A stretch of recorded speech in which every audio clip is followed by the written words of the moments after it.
तुम्हें तुम्हारे सपनों की सच्चाई दिखाने आया हूं। अपना हर हुनर, हर तकनीक तुम्हें सिखाने आया हूं। जानता हूं कि एक दिन अपनी मंजिल को पालोगे तुम जरूर। जानता हूं कि एक दिन अपनी मंजिल को पालोगे तुम जरूर। मैं तो बस तुम्हें रास्ता दिखाने आया हूं। हेलो बच्चों, फिजिक्स वाला के इस प्लेटफॉर्म पर मैं आपका स्वागत करता हूं रफ्तार बैच की केमिस्ट्री की इस दूसरी क्लास में। मैं हूं आपका ऋतिक सर और चैप्टर चल रहा है some basic concepts of chemistry. Last lecture में हमने एक दूसरे को जाना समझा। मैंने अपने बारे में बताया, आपको इस चैप्टर के बारे में थोड़ा सा बताया, केमिस्ट्री के बारे में थोड़ा सा बताया और हमने एक इंट्रोडक्टरी बेसलाइन तैयार कर ली इस चैप्टर की। आज से ये चैप्टर धीरे धीरे अब शुरू होने वाला है। अब हम इस चैप्टर की कहानी को धीरे धीरे शुरू करें। पिछले लेक्चर में हमने जो सीखा वो आगे हमारे काम आएगा इस पूरे चैप्टर में और पूरी केमिस्ट्री में। पिछले लेक्चर में जो भी बातें आपको बताई गई वो आपको धीरे धीरे केमिस्ट्री में काम आएंगी। लेकिन आज से ये चैप्टर फॉर्मली स्टार्ट होगा। आज हम चैप्टर की बात करने जा रहे हैं, ठीक है। मतलब इसको ऐसे समझ लें कि पिछला जो लेक्चर था, जैसे आप मूवी देखने जाते हैं, अब तो खैर बहुत साल हो गए मूवी देखने गए हुए, 2 साल से गए ही नहीं है मूवी देखने। लेकिन मूवी देखने जब जाते हैं तो क्या होता है कि पहले वो जनगण मन आता है, फिर ऐड आते हैं, फिर वो गुटखा मुकेश आता है, मेरा नाम मुकेश राणे है, मैंने गुटखा चबाया, मुझे कैंसर हुआ है ना। फिर एक वो आता है, इस शहर को ये हुआ क्या है, कहीं आग है कहीं धुआं। उसके बाद फिर जाके कहीं पिक्चर स्टार्ट होती है ना। तो कल का जो लेक्चर था ना वो ये सारी चीजें थी, गुटखा मुकेश, इस शहर को ये हुआ क्या, जनगण मन अधिनायक जय, ये सारी बातें पिछले लेक्चर में हो चुकी। आज से पिक्चर शुरू होने वाली है। तो आज के लेक्चर में क्या सीखेंगे? आज के लेक्चर में हमें एटम की थोड़ी सी बात करनी है, इलेक्ट्रॉन, प्रोटॉन और न्यूट्रॉन की कैलकुलेशन को सीखेंगे, थोड़ा सा एटॉमिक मास की बात करेंगे, ठीक है। और 2 तरह के एटॉमिक मास की बात आज करेंगे, रिलेटिव एटॉमिक मास और एक्चुअल एटॉमिक मास की बात हमें करनी है। और आज ही के लेक्चर के एंड में, आज के लेक्चर के एंड में हमारी कहानी का जो हीरो है मोल, वो आएगा, वो आ जाएगा। पुरानी पिक्चरों की तरह अपनी स्टोरी है। 1980s की पिक्चरें होती थी, पुरानी पिक्चरें आती थी, वो अगर आप देखें तो उसमें क्या होता था, हर पिक्चर के अंदर क्या रहता था कि पहले एक माँ बाप होते थे, एक विलेन होता था, फिर वो माँ बाप को मार देता था, फिर बच्चा बड़ा होता था, बदला लेता था। वो बच्चा आधी पिक्चर तक बच्चे रहता था, आधी पिक्चर के बाद फिर अचानक से बड़ा हो जाता था। ऐसे ही यहां पर होने वाला है। आधी पिक्चर तक मोल का नाम नहीं होगा, पिक्चर के एंड में, आज के लेक्चर के एंड में हम फिर मोल की बात भी करेंगे, थोड़ा सा आपको मोल के बारे में भी समझाऊंगा मैं, ठीक है ना। सबसे पहले बात करते हैं बच्चों इलेक्ट्रॉन, प्रोटॉन और न्यूट्रॉन के बारे में। देखो बच्चों, हम लोग, मैंने आपको बताया था कि हम मैटर के स्ट्रक्चर की स्टडी करते हैं और मैटर का सबसे छोटा जो हिस्सा होता है वो होता है एटम। मैटर का सबसे छोटा हिस्सा होता है वो होता है एटम, है ना। एटम क्या होता है? एटम होता है smallest part of matter which cannot exist in independent state। जो इंडिपेंडेंट नहीं रह सकता, अकेला नहीं रह सकता, ये कभी अकेला नहीं रहेगा। इसे प्यार चाहिए, इसे एक दूसरे एटम का प्यार चाहिए, अकेला नहीं रह सकता ये, ठीक है ना। ये अकेला नहीं रहता। तो does not exist in independent state, इसके बारे में डिटेल में हम लोग बात करेंगे। Why it can not exist in independent state, ठीक है ना। Why it can not exist in independent state, क्या होता है, कैसे बॉन्डिंग होती है, वो आप सीखेंगे केमिकल बॉन्डिंग में। और इसके स्ट्रक्चर के बारे में डिटेल में हम लोग बात करने जा रहे हैं एटॉमिक स्ट्रक्चर में, जो कि हमारा अगला चैप्टर है, ठीक है ना। फिलहाल आज हम बात करने जा रहे हैं कि एटम जो है वो 3 चीजों से मिलकर बना हुआ है।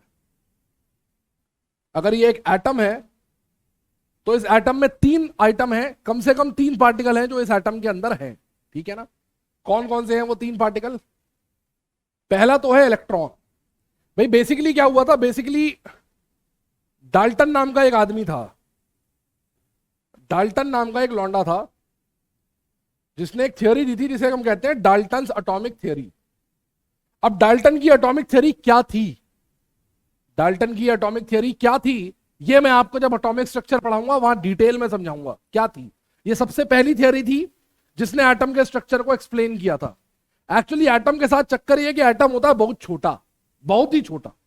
अपने उंगली के नाखून का एक टुकड़ा ले लो और उस नाखून को उस टुकड़े को भी कम से कम 10,000 हिस्सों में काट दो, तो जो साइज आएगा ना वो भी एटम से काफी बड़ा होगा। एटम इतना छोटा होता। तो इसको किसी ने देखा नहीं था, इसको किसी ने देखा नहीं था। सब लोगों ने अपने अपने हिसाब से कुछ कुछ थियरीज बनाई हैं और उन थियरीज से एटम को एक्सप्लेन करने की कोशिश करी है, जो कि हमें एटॉमिक स्ट्रक्चर में पढ़नी है। डाल्टन एटॉमिक थियरी में कहा गया, बाकी सारे पॉइंट मैं आपको बाद में बताऊंगा, जो एक इंपॉर्टेंट पॉइंट है वो ये है कि एटम इज इनडिविजिबल। डाल्टन बाबू बोले एटम जो होता है बंटता नहीं है, एटम को तोड़ा नहीं जा सकता। लेकिन यह बात इनकी गलत साबित हुई, यह बात इनकी गलत साबित हुई। 3 लौंडे थे, मैं कुछ टर्मिनोलॉजी बता दूंगा आपको। साइंटिस्ट जो होते हैं ना वो लौंडे होते हैं हमारे यहाँ, जो साइंटिस्ट होते हैं ना वो हमारी भाषा में लौंडे होते हैं। तो 3 लौंडे थे, एक लौंडे का नाम था थॉमसन, एक का नाम था रदरफोर्ड और एक का नाम था चैडविक। ऐसा नहीं कि मैं उनकी रिस्पेक्ट नहीं करता, with all due respect to the scientist, लेकिन वो साइंटिस्ट हैं, आदमी है, कभी ना कभी तो लौंडे रहे होंगे ना, तो बस इसलिए वो लौंडे थे। रदरफोर्ड, थॉमसन और चैडविक, नाम याद रखने, आगे भी काम आएंगे ये नाम।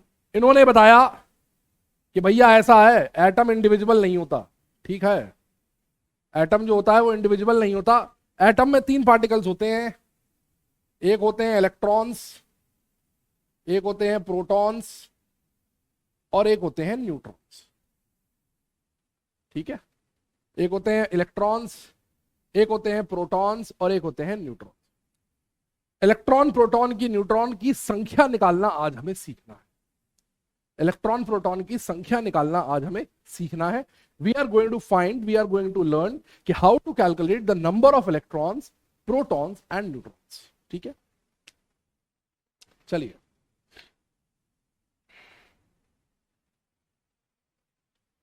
Symbol of an atom. इससे पहले मैं एक चीज और बता दूं आपको छोटी सी। इलेक्ट्रॉन्स जो होते हैं नेगेटिव चार्ज होते हैं, प्रोटॉन्स पॉजिटिव चार्ज होते हैं। सिंबल इनका ई होता है, इनका पी होता है। ये चार्जलेस होते हैं, इन पे कोई चार्ज नहीं होता है, इनका सिंबल होता है एन। ठीक है, और एक बात याद रखिएगा, since atoms are neutral, atom जो होते हैं वो न्यूट्रल होते हैं, ये बात सब जानते हैं। एटम्स जो होते हैं वो न्यूट्रल होते हैं, तो एटम्स के अंदर जितना नेगेटिव चार्ज होगा उतना ही पॉजिटिव चार्ज होगा। तो नेगेटिव चार्ज जो आएगा वो इलेक्ट्रॉन की वजह से आएगा, पॉजिटिव चार्ज जो आएगा वो प्रोटॉन की वजह से आएगा। तो एटम में नंबर ऑफ इलेक्ट्रॉन्स और नंबर ऑफ प्रोटॉन्स होते हैं बराबर बराबर। ठीक है, नंबर ऑफ इलेक्ट्रॉन्स और नंबर ऑफ प्रोटॉन्स होते हैं बराबर बराबर। 10वीं क्लास के बेसिक की बात चल रही है अभी, 10वीं क्लास के बेसिक की बात चल रही है। और इस बात पे बिलीव करना, I am not overstating this और I am not exaggerating it, इस बात पर बिलीव करना। 5वीं क्लास से लेकर 8वीं क्लास तक मैथमेटिक्स में तुमने यूनिटरी मेथड पढ़ा था, पढ़ा था कि नहीं पढ़ा था? उसी यूनिटरी मेथड से पूरा चैप्टर निकल जाएगा। ये कुछ नहीं है इस चैप्टर में, इससे फर्जी चैप्टर पूरी केमिस्ट्री के अंदर नहीं है। बस तुम लोगों ने डर डर के ना इसकी हाइप ऐसी बना दिया, और ये मोल कॉन्सेप्ट, और ये बड़ा टफ चैप्टर, होता ही नहीं है, हम कर ही नहीं पाते। कुछ नहीं है इसके अंदर, कतई कुछ नहीं, मान लो। तो number, symbol of an atom निकालते हैं। देखो सिंबल ऑफ एन एटम क्या होता है, सत्यानाश हो जाए इसका। ZX A, ठीक है ना, ZX A। ये क्या होता है, इसको मैं सिंबल नहीं बोलूंगा एटम को यार, इसको बोलूंगा representation of an atom. Symbol नहीं बोल पाएंगे, इसे बोलेंगे representation of atom, ZX A। ठीक है, ZX A। X क्या बच्चे, X है सिंबल ऑफ एलिमेंट, जो भी उस एलिमेंट का केमिकल सिंबल है, जो भी उस एलिमेंट का केमिकल सिंबल है वो X है। ठीक है, Z क्या है, Z है एटॉमिक नंबर, जेड है एटॉमिक नंबर। एटॉमिक नंबर क्या चीज होती है? एटॉमिक नंबर होता है number of protons.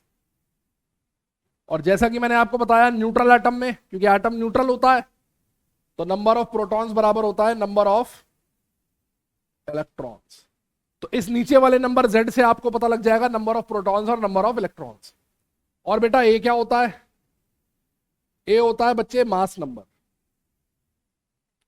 What is mass number? Mass number होता है number of proton plus number of neutron. Mass number होता है number of proton plus number of neutron. Electron को मास में काउंट नहीं करते हैं। इलेक्ट्रॉन बहुत ही हल्का होता है, मेरी तरह लाइट वेट होता है, तो इलेक्ट्रॉन का मास में कोई रोल नहीं होता। एटम का जो भी मास होता है वो नंबर ऑफ प्रोटॉन और नंबर ऑफ न्यूट्रॉन की वजह से ही होता है। ठीक है, तो इस तरीका आपको पता लग जाएगा, इस तरीका आपको पता लग जाएगा। और नंबर ऑफ प्रोटॉन्स आपको नीचे से पता होंगे, नंबर ऑफ प्रोटॉन्स आपको नीचे से पता होंगे। देखिएगा मास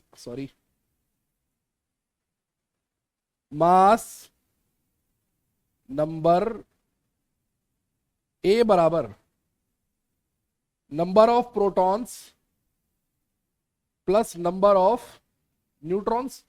कोई समस्या तो नहीं है? नंबर ऑफ प्रोटॉन्स की जगह जेड लिख सकते हैं, plus number of neutrons. Z मतलब एटॉमिक नंबर, इसका मतलब नंबर ऑफ न्यूट्रॉन्स कितना आएगा?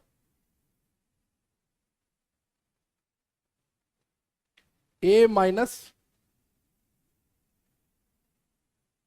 जेड। नंबर ऑफ न्यूट्रॉन्स कितना आएगा बच्चों? A minus Z. तो नंबर ऑफ न्यूट्रॉन्स आ गया बेटा ए माइनस जेड। तो ए माइनस जेड करेंगे तो नंबर ऑफ न्यूट्रॉन्स भी निकल आएगा, नंबर ऑफ न्यूट्रॉन्स भी निकल आएगा। Is it clear? हाँ या ना? सही है। चलिए देखते हैं कुछ examples,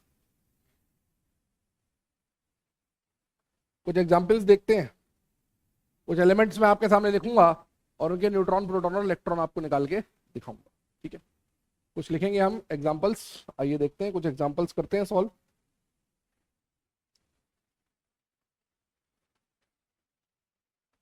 one H one hydrogen, hydrogen है, ठीक है ना। एक टेबल बना देते हैं, ऐसा करते हैं एक टेबल बना लेते हैं, थोड़ा स्ट्रीमलाइन हो जाएगा, आपको भी देखने में अच्छा लगेगा और मुझे भी बनाते हुए अच्छा लगेगा कि कोई बढ़िया चीज बनाई। तो एक टेबल बनाते हैं, चलिए एक बनाते हैं टेबल। टेबल करते हैं चार खाने, चार हिस्सों में बांटते हैं। इधर लेते हैं एलिमेंट, ठीक है, इधर लेते हैं नंबर ऑफ प्रोटॉन्स,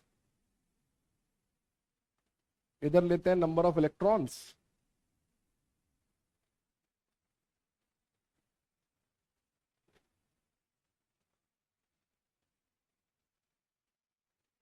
और इधर ले लेते हैं नंबर ऑफ न्यूट्रॉन्स। ठीक है, देखो एलिमेंट, नंबर ऑफ प्रोटॉन्स जो कि सीधे z के बराबर होगा, ठीक है, नंबर ऑफ इलेक्ट्रॉन्स और नंबर ऑफ न्यूट्रॉन्स। ये कितना होगा? a minus Z.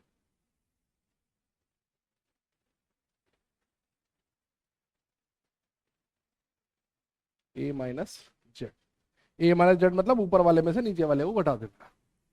जैसे आया 1h1, नंबर ऑफ प्रोटॉन नीचे वाला प्रोटॉन दिखाएगा, ऊपर वाला प्रोटॉन प्लस न्यूट्रॉन दोनों दिखाएगा, ध्यान रखिएगा। तो नंबर ऑफ प्रोटॉन कितना हुआ? 1।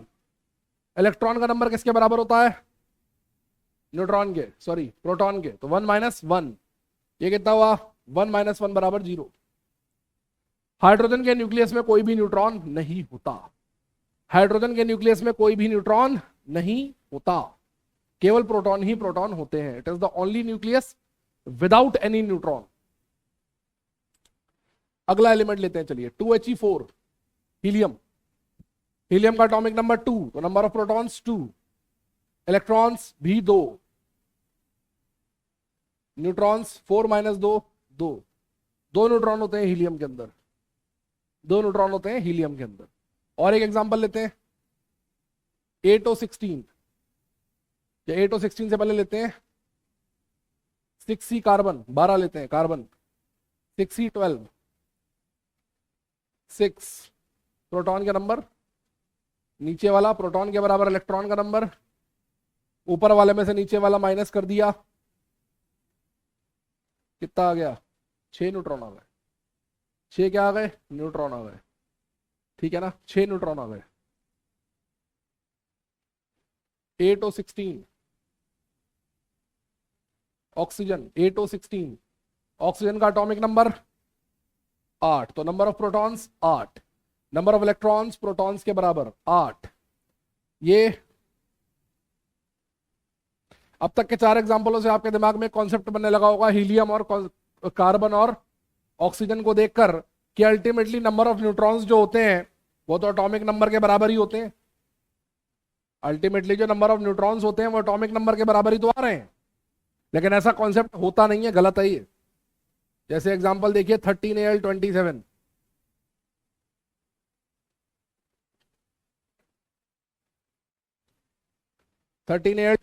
एल्यूमिनियम, एल्यूमिनियम का एटॉमिक नंबर कितना होता है बच्चों, 13, नंबर ऑफ प्रोटॉन्स हो गए 13, 13 इलेक्ट्रॉन, एक 13 और आया था तो 13 का क्यूब हो जाता। क्या होता है 13 का क्यूब, 13 का क्यूब क्या होता है 169 नहीं होता बेटा, 13 का क्यूब होता है सुरूर। महान कर्तज्ञ श्री हिमेश रेशमिया जी ने बताया था 13 13 13 सुरूर, 13 13 13 सुरूर होता है, याद रखिएगा इस बात को। और ये आया 27 माइनस 13, 14 न्यूट्रॉन्स आ गए, देखिए नंबर बदल गया न्यूट्रॉन का, ठीक है ना। तो कोई फालतू का कॉन्सेप्ट बना के मत याद कर लीजिएगा, केवल जो बताया है उसी को याद रखिएगा। ऊपर वाले में नीचे वाला हटाओगे तो न्यूट्रॉन आएंगे, नीचे वाला प्रोटॉन बताएगा, प्रोटॉन के बराबर ही इलेक्ट्रॉन होंगे। इस तरह से आप एटम्स के अंदर इलेक्ट्रॉन प्रोटॉन और न्यूट्रॉन ढूंढ सकते हो। इस तरह से अब आप लोग एटम के अंदर न्यूट्रॉन प्रोटॉन और इलेक्ट्रॉन ढूंढ सकते हो। हाँ या ना, हाँ या ना, बोलो हाँ कि ना, सही है, बोलो सही है, पक्की बात है। चलो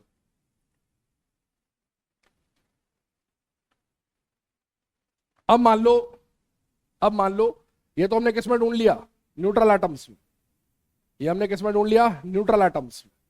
ये तो सारी कहानी हमने न्यूट्रल एटम्स में कर दी। लेकिन अगर न्यूट्रल एटम्स की जगह हमारे पास आयंस आ जाते तो, अगर आयंस आ जाते तो, आयंस जानते हैं ना क्या होती है, आयंस जानते हैं क्या होते हैं, आयंस होते हैं 4 स्पीशीज। जैसे एटम्स होते हैं वो होते हैं न्यूट्रल स्पीशीज, एटम्स पर जब चार्ज आ जाता है तो वो आयंस में कन्वर्ट हो जाते हैं। और आयंस क्या होते हैं बच्चों, आयंस होते हैं चार्ज स्पीशीज, जिनके ऊपर होता है चार्ज, जिनके खोपड़े पर चार्ज चढ़ा बैठा होता है, जिनके खोपड़े पर क्या चढ़ा बैठा होता है, चार्ज, तो उन्हें आयंस कहते हैं। क्या कहते हैं बच्चे, आयंस, ठीक है, ओके। कितने तरह के होते हैं ये, 2 तरह के। एक तो होते हैं कटायंस, कटायंस होते हैं पॉजिटिवली चार्ज, ठीक है, पॉजिटिवली चार्ज। दूसरे होते हैं अनायन,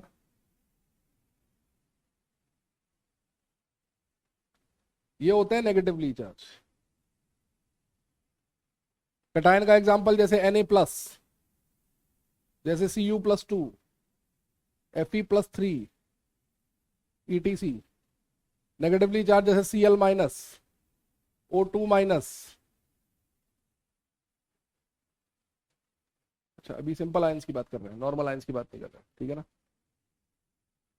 Cl-, O2-, ठीक है, और सल्फाइड 2-, etc, ठीक है ना, ओके, सही है।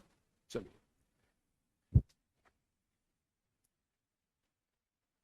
ये जो आयंस दिख रहे हैं आपको, ये सिंगल एलिमेंट वाले आयंस हैं, इनके अंदर सिंगल सिंगल एलिमेंट ही मौजूद है। ये जो आयंस आपको दिख रहा है ना, इनमें आप देखिएगा ध्यान से, सिंगल सिंगल एलिमेंट मौजूद है, क्योंकि अभी मैं आपसे एटम्स की बात कर रहा हूं। आयंस बहुत सारे होते हैं, फॉस्फेट है, कार्बोनेट है, सल्फेट है, नाइट्रेट है, जिसमें एक से ज्यादा एलिमेंट मौजूद होते हैं, उनकी अभी मैंने आपसे बात ही नहीं की है। उनकी बात मैं आप किससे करूंगा? मॉलिक्यूल्स के साथ। अभी क्योंकि एटम्स की बात चल रही है तो हम एटम्स वाले आयन की बात कर रहे हैं। ध्यान दीजिएगा, दो बातों पर ध्यान दीजिएगा। पहली बात, इन आयंस का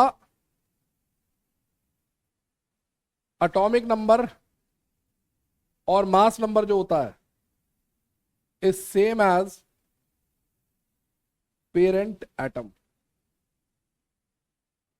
जिस एटम का वो आयन है, जिस एटम का आयन है, उस एटम का जो भी एटॉमिक नंबर होगा और जो भी मास नंबर होगा, जो भी एटॉमिक नंबर होगा और जो भी मास नंबर होगा, वो आयन के लिए भी सत्य होगा।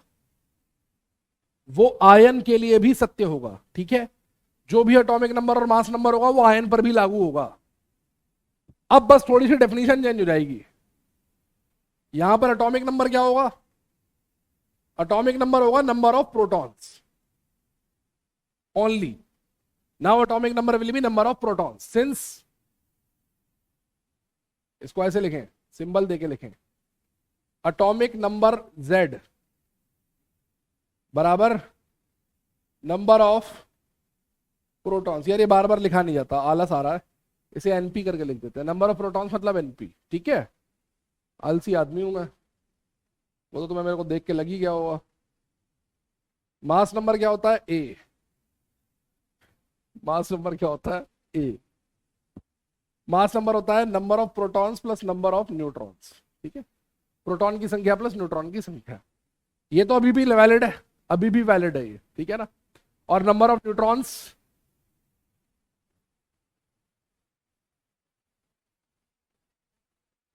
ये होगा A माइनस Z। ये सब अभी भी लागू है, अभी भी चल रहा है, कुछ भी चेंज नहीं हुआ। बदला क्या फिर? ये सब जो पहले चल रहा था ये अभी भी चल रहा है, ये सारी बातें चल रही थी। आयंस के केस में क्या डिफरेंट होता है? इलेक्ट्रॉन्स डिफरेंट होते हैं। आयंस के केस में क्या डिफरेंट होता है? इलेक्ट्रॉन्स डिफरेंट होते हैं। इलेक्ट्रॉन्स का डिफरेंस होता है क्योंकि इलेक्ट्रॉन्स न्यूट्रल एटम से बदल जाते हैं। इलेक्ट्रॉन्स जो होते हैं वो न्यूट्रल एटम से बदल जाते हैं। ठीक है? तो इलेक्ट्रॉन्स कितने होते हैं? Number of electrons, number of electrons होते हैं बच्चों atomic number. Number of electrons होते हैं बच्चों atomic number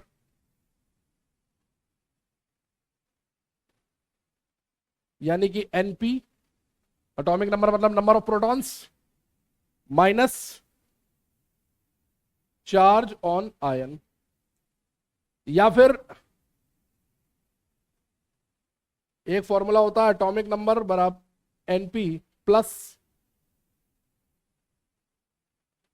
charge on ion. अब कौन सा वाला फॉर्मूला कौन से वाले आयन के लिए लगेगा? सोडियम ने Na+ बनाया क्योंकि सोडियम ने इलेक्ट्रॉन छोड़ा। सोडियम ने Na+ बनाया क्योंकि सोडियम ने एक इलेक्ट्रॉन छोड़ा।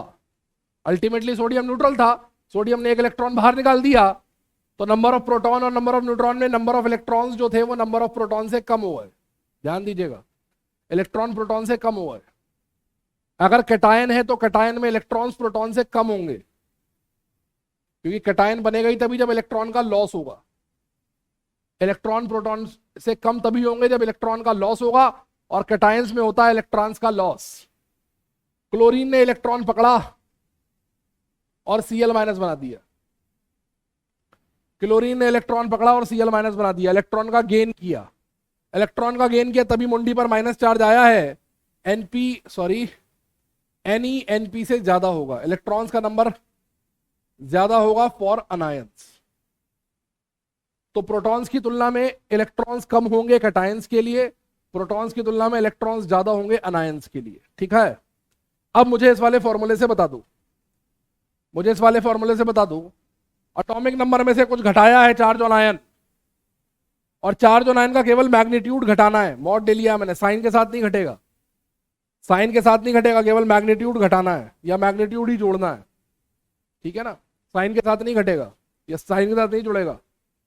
तो एटॉमिक नंबर में से कुछ घट रहा है तो इसका मतलब नंबर ऑफ इलेक्ट्रॉन्स कम आ रहे हैं, और नंबर ऑफ इलेक्ट्रॉन्स कम कहां होते हैं? कैटायंस में कम होते हैं। तो ये वाला जो फॉर्मूला लगेगा, ये लगेगा बच्चों कैटायंस के लिए। किसके लिए लगेगा बच्चों? ये लगेगा बच्चों कैटायंस के लिए। पेन बदल दिया, बहुत वाइट वाइटनेस हो रहा था।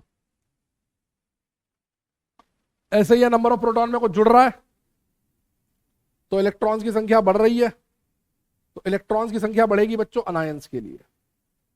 इलेक्ट्रॉन्स की संख्या बढ़ेगी बच्चों अनायन के लिए, अनायंस के लिए। ठीक है, हाँ या ना? तो जब भी कभी प्रोटॉन और इलेक्ट्रॉन निकाल, जब भी कभी इलेक्ट्रॉन निकालने कैटायन और अनायन के लिए, एटॉमिक नंबर में से चार्ज घटा दोगे तो कैटायन के इलेक्ट्रॉन आ जाएंगे, एटॉमिक नंबर में चार्ज जोड़ दोगे अनायन के इलेक्ट्रॉन आ जाएंगे। ठीक है? अरे ठीक है सर, बिल्कुल ठीक है, कोई समस्या वाली बात अभी तक तो नहीं लग रही है। एग्जाम्पल कराइए, फिर बताते हैं कि ठीक है कि नहीं ठीक है। चलिए एग्जाम्पल देखते हैं। Find number of electron, proton and neutron इन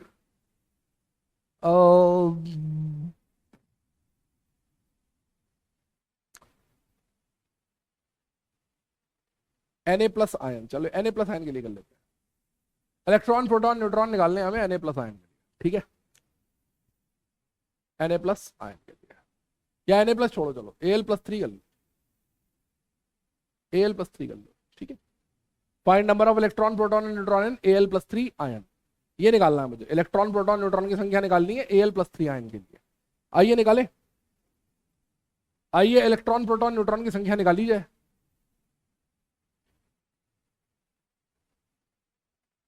निकालते हैं, आइए।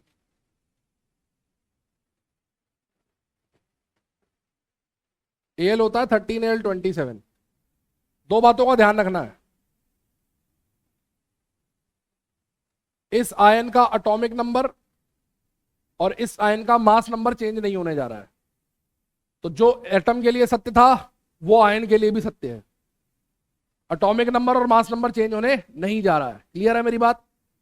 तो यहां से नंबर ऑफ प्रोटॉन कितने आएंगे? एटॉमिक नंबर Z के बराबर आ गए 13।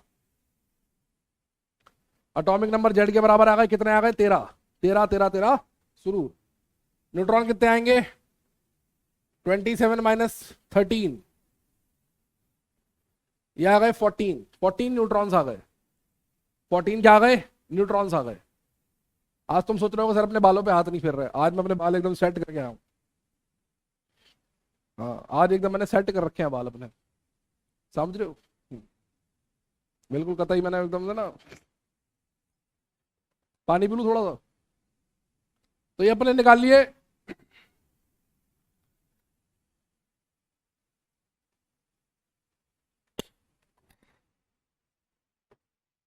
न्यूट्रॉन। ठीक है बच्चे, अब निकालना है मेरे को नंबर ऑफ इलेक्ट्रॉन्स। कटायन है कि अनायन है? जी सर कटायन है। तो कटायन के लिए चार्ज घटाते हैं कि माइनस, घटाते हैं कि जोड़ते हैं? सर घटाते हैं। एटॉमिक नंबर 13 है, चार्ज है +3 का, घटा दो बच्चे, कितना आ गया? 10। 10 इलेक्ट्रॉन आ गए। तो इलेक्ट्रॉनों की संख्या 10, प्रोटॉन 13, न्यूट्रॉन 14। इस तरीके से अपन कैलकुलेट कर सकते, ठीक है ना? इस तरीके से कैलकुलेट कर सकते हैं। एक और लेंगे छोटा सा, एक और लेंगे छोटा सा, एक और लेते हैं, चलिए छोटा सा।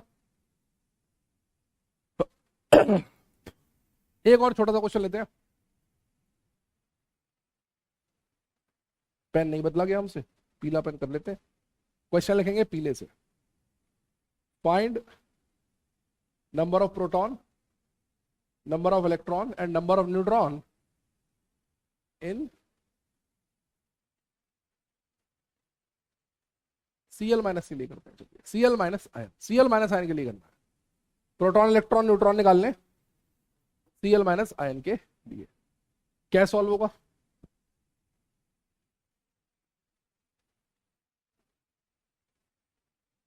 आपको एक चीज दे रखी है, mass number of chlorine is 35। Sir 35.5 होता है, वो आइसोटोपिकल मास जो होता है एवरेज वो वाला होता है। ठीक है ना, क्लोरीन के दो आइसोटोप्स होते हैं 35 और 37। क्लोरीन दो फॉर्म से मिलती है, क्लोरीन नेचर में दो फॉर्म से मिलती है, 17Cl35, 17Cl37। इनका एवरेज निकल के मास नंबर आता है 35.5। ठीक है ना, 35.5 इनका एवरेज होता है, वो हम एटॉमिक स्ट्रक्चर में सीखेंगे, एवरेज एटॉमिक मास कैलकुलेट करना वहां बताऊंगा। तो आपके पास सिंबल है 17Cl35। तो जैसा कि आप जानते हैं कि जो हरकत, जो चीजें इसके ले सकते हैं इसके लिए भी सकते हैं। 17Cl35 is 17Cl-35। तो नंबर ऑफ प्रोटॉन कितने होंगे, एटॉमिक नंबर के बराबर 17।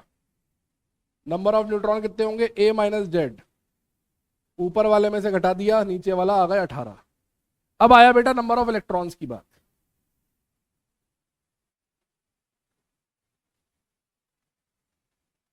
नंबर ऑफ इलेक्ट्रॉन्स की बात, ठीक है ना, नंबर ऑफ इलेक्ट्रॉन्स की बात। तो नंबर ऑफ इलेक्ट्रॉन्स कितने होंगे बच्चे, नंबर ऑफ इलेक्ट्रॉन्स कितने होंगे, एटॉमिक नंबर, अनायन है ना, तो चार्ज का मैग्नीट्यूड प्लस होगा, चार्ज का मैग्नीट्यूड प्लस होगा। अनायन है, चार्ज प्लस कर दीजिए। एटॉमिक नंबर 17 है, प्लस -1 बराबर कितने आ गए, 16। सही किया है गलत किया है, सर गलत किया है बिल्कुल आपने। क्या गलती है, बताया था मैंने चार्ज का मैग्नीट्यूड प्लस होगा। साइन के साथ प्लस मत कर देना, गड़बड़ हो जाएगी। साइन के साथ प्लस करोगे गड़बड़ आएगा। 18 इलेक्ट्रॉन, ठीक है ना। तो नंबर ऑफ प्रोटॉन आए 17, नंबर ऑफ न्यूट्रॉन आए 18, नंबर ऑफ इलेक्ट्रॉन आए 18। समझ में आया खटारा। ये बात हुई हमारी एटम्स की, और एटम्स वाले सिंपल वाले जो आयंस होते हैं उनकी, जहां पर सिंगल सिंगल एटम मौजूद होता है, उनकी हम लोगों ने बात कर ली। उनकी बात हम लोगों ने क्या कर ली, उनके बारे में डिस्कशन हो गया हमारा। ठीक है, अब एक काम करते हैं, मॉलिक्यूल्स को भी यहीं पे निपटा देते हैं। एटॉमिक मास के ऊपर फिर थोड़ी देर में आएंगे, मॉलिक्यूल्स को भी यहीं पर निपटा देते हैं, एक ही बार में लेके चलते हैं, मॉलिक्यूल्स की भी कहानी खत्म करते हैं। एटम्स को जोड़ेंगे तो बनेंगे मॉलिक्यूल्स। मॉलिक्यूल्स होते हैं जो एटम्स से जुड़ के बनते हैं। एटम्स को आप ज्वाइन करेंगे, कंबाइन करेंगे एटम्स, तो कंबाइन करके मॉलिक्यूल्स बनाते हैं। ये स्मॉलेस्ट पार्ट ऑफ सब्सटेंस है, ये स्मॉलेस्ट पार्ट ऑफ सब्सटेंस है which can exist independently, which can exist independently. ये स्मॉलेस्ट पार्ट ऑफ मैटर है जो एग्जिस्ट करता है इंडिपेंडेंटली। एटम जब मॉलिक्यूल बना लेता है तो आपको एटम नेचर में देखने के लिए नहीं मिलेगा, आपको मॉलिक्यूल देखने के लिए मिलेगा। सर ऐसे कैसे सर, हीलियम का तो एटम देखने को मिलता है सर, आयरन का भी एटम देखने को मिलता है सर। वो एटम नहीं होता। मॉलिक्यूल्स बेसिकली तो कई प्रकार के होते हैं, जैसे मोनो एटॉमिक मॉलिक्यूल्स, ये वो मॉलिक्यूल्स होते हैं, मोनो एटॉमिक मॉलिक्यूल्स बेसिकली जिनमें एक ही एटम होता है, एक ही एटम के बने हुए होते हैं, जैसे iron, copper, sodium, potassium, helium. तो जो आपको सिंगल एटॉमिक फॉर्मेट में दिख रहा है ना, वो उनके एटम नहीं है, वो उनका मॉलिक्यूल है। लेकिन क्योंकि मॉलिक्यूल बना केवल एक एटम का है, मॉलिक्यूल जो है वो बना केवल एक एटम का है वो मॉलिक्यूल ही, मॉलिक्यूल जो है वो बना केवल एक एटम का है, इसलिए ऐसा हो रहा है। डाई एटॉमिक मॉलिक्यूल,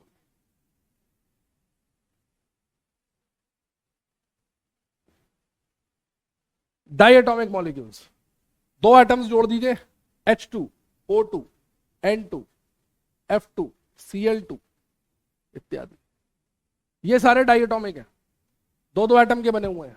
और जरूरी नहीं है कि दोनों एटम एक ही के हों, ये भी जरूरी नहीं है। HCl, HI, HBr, है ना, ETC, ठीक है ना। ऐसे ही होते हैं try atomic molecules, try atomic molecules. Try atomic molecule जैसे CO2, SO2, O3, 3 एटम है इसके अंदर। CO2 में कार्बन का 1, ऑक्सीजन के 2, SO2 में सल्फर का 1, ऑक्सीजन के 2, O3 में ऑक्सीजन के 3, H2S, ETC। ठीक है। और कुछ ऐसे होते हैं जिनमें 3 से भी ज्यादा होते हैं, फिर उनको बार बार अपन कोई मतलब गिनती थोड़ा गिनते रहेंगे, फिर इन्हें बोल देते हैं अपन पॉली एटॉमिक मॉलिक्यूल्स। NH3 है ना, H2SO4, SO3, HNO3, ये पॉली एटॉमिक मॉलिक्यूल्स। ठीक है ना। तो इस तरह से जो मॉलिक्यूल्स होते हैं इनको हमने एटॉमिसिटी के बेसिस पे, किसी भी एलिमेंट के जितने भी एटम होते हैं उसे उसकी एटॉमिसिटी कहते हैं। जैसे इनमें एटॉमिसिटी 1 है, इनमें एटॉमिसिटी हाइड्रोजन की 2 है, ऑक्सीजन की 2 है, N2 में N की 2 है, HCl में H की 1 है, Cl की 1 है, जोड़ के टोटल 2 है, HI में H की 1 है, I की 1 है, टोटल 2 है। कार्बन डाइऑक्साइड की 1 है, O2 की 2 है, ऑक्सीजन की 2 है, ऑक्सीजन के 2 एटम लगे, सल्फर की 1 है, ऑक्सीजन की 2 है, ऑक्सीजन के 3 है, यहां पर हाइड्रोजन की एटॉमिसिटी 2 है। तो एक चीज याद रखिएगा, एटॉमिसिटी होता है नंबर ऑफ एटम्स, ये आगे काम आएगा, number of atoms of any element पर, एक मॉलिक्यूल में किसी एलिमेंट के जितने एटम होते हैं उसे उसकी एटॉमिसिटी कहते हैं। बेसिकली सिंपल सा ये समझ लो, किसी एलिमेंट के आगे जो नंबर लिखा होता है वो उसकी एटॉमिसिटी को शो करता है। जैसे यहां पर ऑक्सीजन की एटॉमिसिटी 2 है, कार्बन की 1 है, कार्बन के आगे कुछ नहीं लिखा, मतलब कार्बन के आगे कुछ नहीं लिखा तो इसका क्या मतलब है, कार्बन के आगे 1 लिखा है। ठीक है ना। एटॉमिसिटी आएगी डिटेल में, आगे डिटेल में सॉल्व करेंगे एटॉमिसिटी को, जब मैं आपको एम्पेरिकल फॉर्मूला, मॉलिक्यूलर फॉर्मूला पढ़ाऊंगा ना, वहां पर डिटेल में आएगी। फिलहाल हम जो करने जा रहे हैं, हम लोगों ने एटॉमिक नंबर, एटॉम्स में एटम के अंदर क्या निकालना सीख लिया, इलेक्ट्रॉन, प्रोटॉन, न्यूट्रॉन, यही चीज हम मॉलिक्यूल्स के अंदर सीखने जा रहे हैं। जो जो काम एटम्स के लिए करेंगे वही काम मॉलिक्यूल्स के लिए करेंगे, जो जो काम एटम्स के लिए करेंगे वही वही काम मॉलिक्यूल्स के लिए करेंगे। तो फॉर मॉलिक्यूल्स, जो न्यूट्रल मॉलिक्यूल्स हैं, न्यूट्रल मॉलिक्यूल्स हैं, मॉलिक्यूल्स के अंदर नंबर ऑफ प्रोटॉन कैसे निकलेंगे,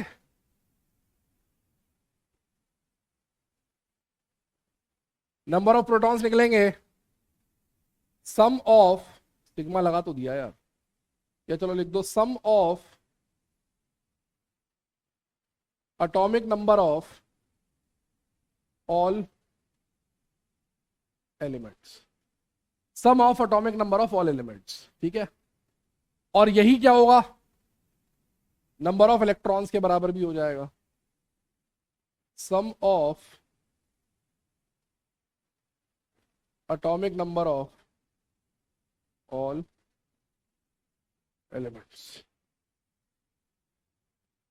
ये तो हो गया इलेक्ट्रॉन की कहानी। अब आया न्यूट्रॉन।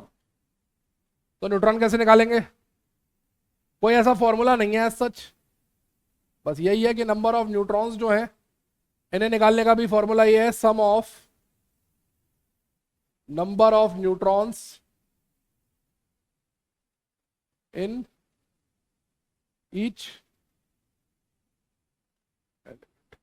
बेस्ट पॉसिबल मेथड यही है कि जितने एलिमेंट मौजूद है सबके अंदर निकाल लो नंबर ऑफ न्यूट्रॉन्स और फिर उन्हें ऐड कर लो। जितने एलिमेंट मौजूद हैं उन सबके अंदर नंबर ऑफ न्यूट्रॉन्स निकाल लो और फिर उन्हें ऐड कर लो। जितने मौजूद हैं उनके अंदर निकाल लो, फिर उन्हें ऐड कर लो, बेस्ट है। फॉर एग्जाम्पल तुम्हें मान लो find number of protons, number of neutrons and number of electrons in water के मॉलिक्यूल में निकालने हैं, वाटर के मॉलिक्यूल में निकालने हैं। ठीक है ना। अब वाटर में क्या क्या है, ये क्वेश्चन इसलिए ध्यान से देख लेना, ये क्वेश्चन पे आगे मोल में क्वेश्चन कराऊंगा मैं इसी चीज के ऊपर, मैं मोल में क्वेश्चन कराऊंगा इस चीज के ऊपर, इसलिए इसको ध्यान से देखना। वरना गड़बड़ हो जाएगी। बोल में ऐसे क्वेश्चन आएंगे करने को, इसलिए ध्यान से देखना। एनपी, एनएन और एनई निकालना है हमें H2O के मॉलिक्यूल के अंदर। मिटाना पड़ेगा भाई, क्वेश्चन हम लोग पीले से लिख रहे थे ना, पीले से लिखते हैं यार, गड़बड़ हो जाएगी, कलर स्कीम नहीं गड़बड़ करनी। Find number of proton, number of neutron and number of electron in H2O molecule. फिर तुम कहोगे sir black and white notes बनाते हैं, खुद देखने में ब्लैक है, नोट व्हाइट व्हाइट बना रहे हैं, ब्लैक एंड व्हाइट हो गया पूरा प्रोग्राम, इसलिए कलर टीवी चलना तो भाई।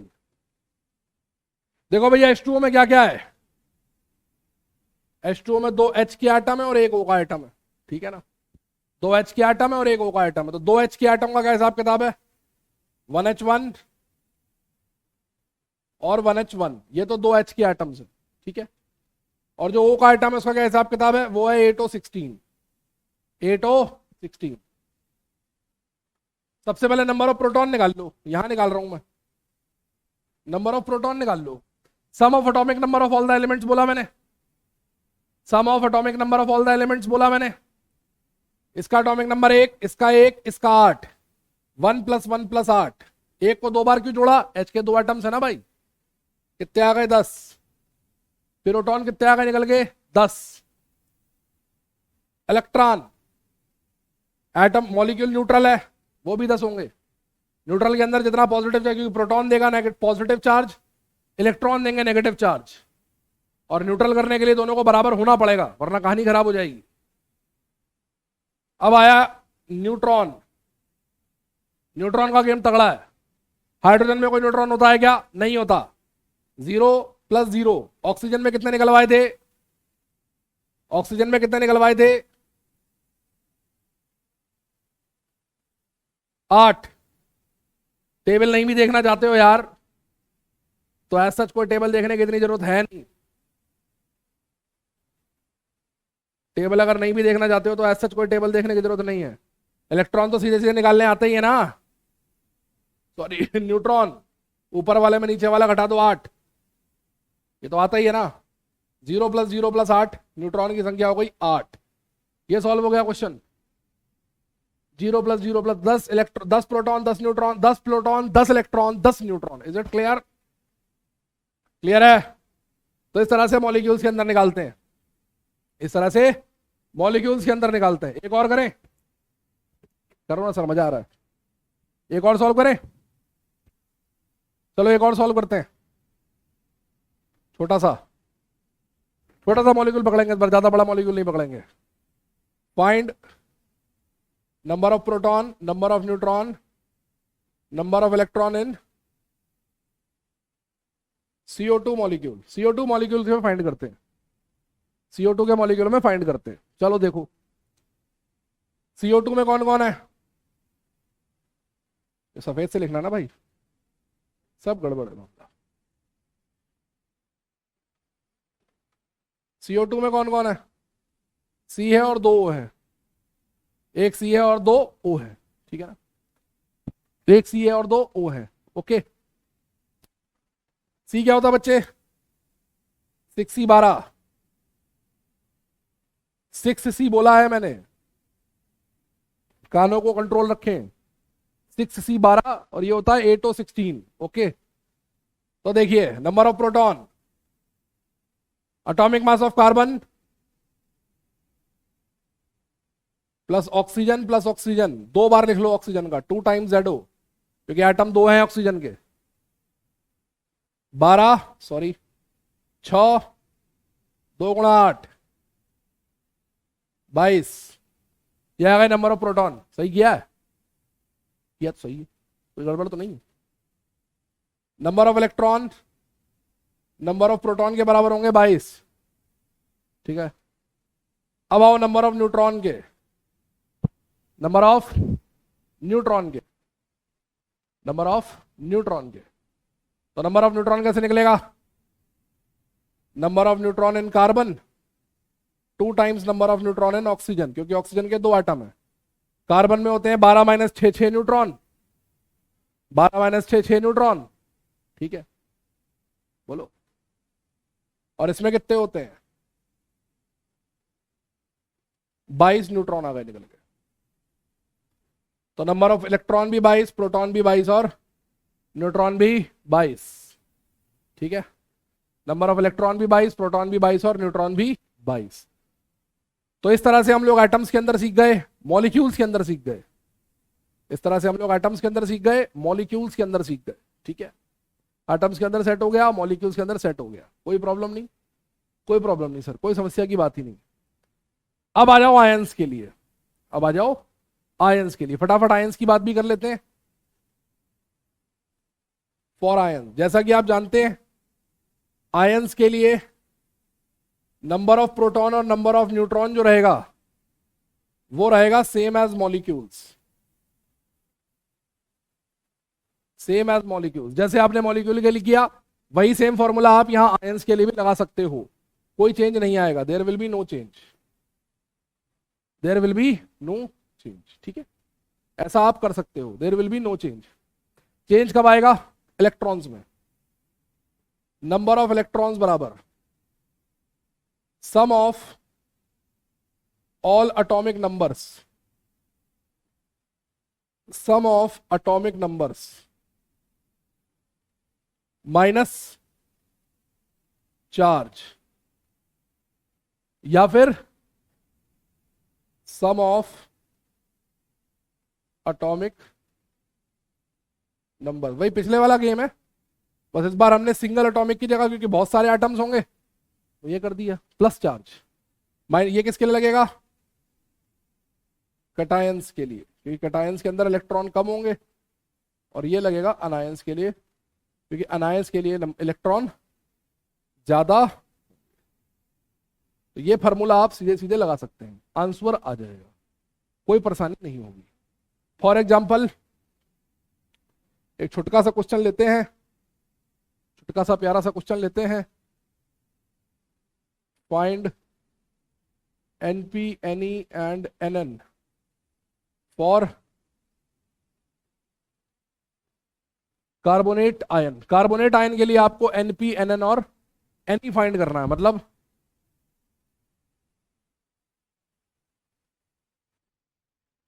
तो कार्बोनेट आयन के लिए निकालना है हमें प्रोटॉन, न्यूट्रॉन और इलेक्ट्रॉन, ये निकालना है।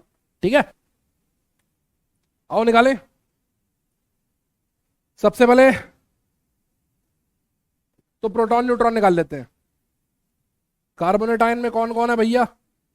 एक कार्बन है, तीन O है। तो नंबर ऑफ प्रोटॉन क्या होगा? कार्बन का एटॉमिक नंबर प्लस 3 ऑक्सीजन का एटॉमिक नंबर, यही तो होगा। सेम एज मॉलिक्यूल, जो मॉलिक्यूल के लिए करते थे। कार्बन का 6, 30 प्रोटॉन आ गए। न्यूट्रॉन, कार्बन के न्यूट्रॉन प्लस 3 ऑक्सीजन के न्यूट्रॉन, कार्बन के थे 6, 8 इंटू 3, ये भी आ गए 30। अब आओ इलेक्ट्रॉन्स पे। Electrons, sum of atomic number Z जिसे बोलते हैं हम, या फिर सम ऑफ एटॉमिक नंबर, ही तो बेसिकली प्रोटॉन्स का नंबर था NP, plus charge, plus charge. ठीक है, प्लस चार्ज 30 प्लस 2, ये आ गया 32। तो इलेक्ट्रॉन निकला है 32। अनायन था इसलिए चार्ज प्लस हुआ है, अनायन था इसलिए चार्ज प्लस हुआ है। ठीक है ना, तो 30 प्लस 2 32। क्लियर है? अनायन था इसलिए अपने चार्ज को प्लस किया है, कैटायन होता चार्ज को माइनस कर देते। तो ये इलेक्ट्रॉन का नंबर निकल आया।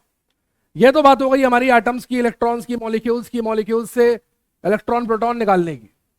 अब मैं आपके सामने चलने जा रहा हूं, मास की बात करने जा रहा हूं, एटम के मास की बात करने जा रहा हूं।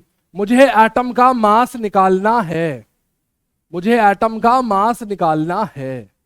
अब यहां से कहानी धीरे धीरे धीरे धीरे, वो टोनी का कड़ गाना है ना, धीमे धीमे धीमे, तो ये धीमे धीमे अब कहानी मोल की तरफ जाने जा रही है। अब हम धीरे धीरे मोल की तरफ चल रहे हैं, मोल को पिक्चर में लाने वाले धीरे धीरे धीरे धीरे। ठीक है ना, धीरे धीरे। देखो अभी अभी मैंने आपको बताया अभी अभी तो नहीं, मतलब लेक्चर के शुरू में बताया था कि एटम का जो मास नंबर होता है वो होता है number of proton plus number of neutron. इसका मतलब किसी भी एटम के मास में, किसी भी एटम के मास में, किसी भी एटम के मास में केवल प्रोटॉन और केवल न्यूट्रॉन का कंट्रीब्यूशन होता है। ठीक है, किसी भी एटम के मास में केवल प्रोटॉन और केवल न्यूट्रॉन का कंट्रीब्यूशन होता है, ऐसा मैं कह रहा हूं और आप भी ये बात जानते हैं। इसी बात पर आधारित हम चलने जा रहे हैं अब धीरे धीरे। आप लोगों ने पीरियोडिक टेबल पढ़ी हुई है। मैं आपसे पूछूंगा हाइड्रोजन का मास नंबर कितना होता है, एटॉमिक मास कितना होता है, आप बोलेंगे 12, सॉरी 1। हाइड्रोजन का एटॉमिक मास 1, ऑक्सीजन का एटॉमिक मास 16, नाइट्रोजन का 14, नाइट्रोजन का 14, कार्बन का 12, कार्बन का 12, सही है ना, कार्बन का 12, यही तो होता है। क्लियर है ना, इसमें कोई डाउट नहीं है। सोडियम का 23। ये बात याद रखिएगा, होल्ड दिस थॉट में आ रहा हूं अभी, देखिए इसी बात पर।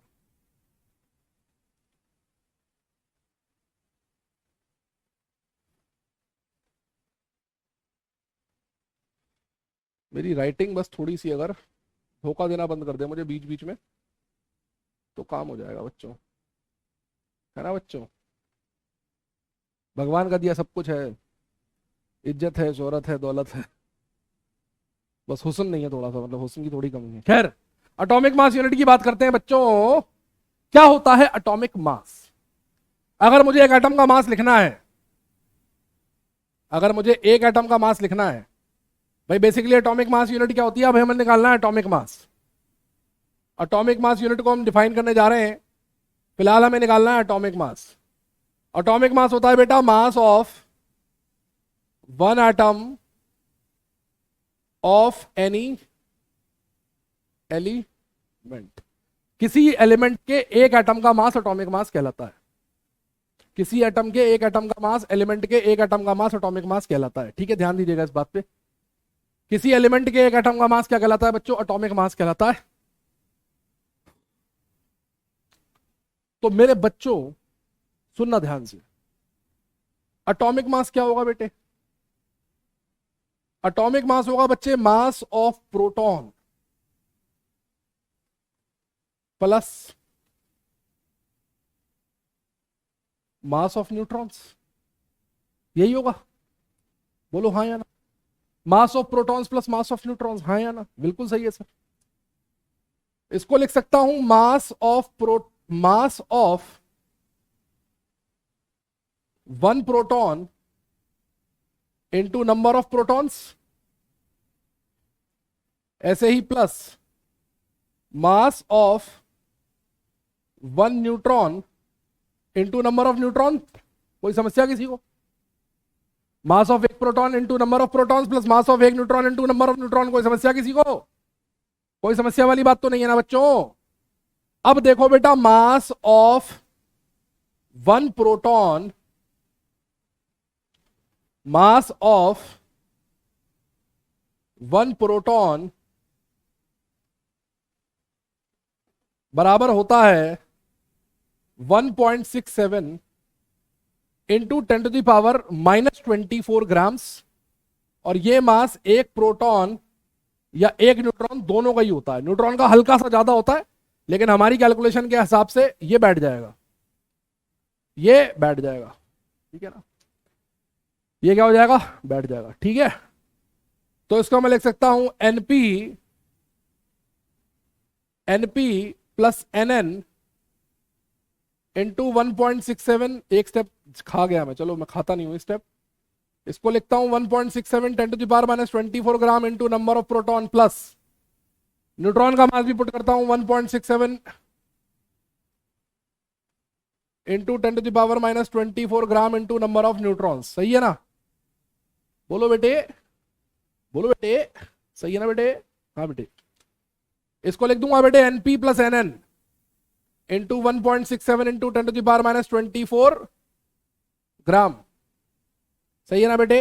और एनपी प्लस एनएन क्या बताया था बेटे? बोलो बेटे, number of proton plus number of neutron क्या बताया था बेटे? Number of proton plus number of neutron बताया था बेटे, mass number. Number of proton plus number of neutron क्या बताया था बेटे? Number of neutron plus number of proton बताया था मैंने। क्या बताया था? मैंने आपको बताया था, कहां गया बे, मास नंबर। तो इसे लिख दूंगा एटॉमिक मास बराबर मास नंबर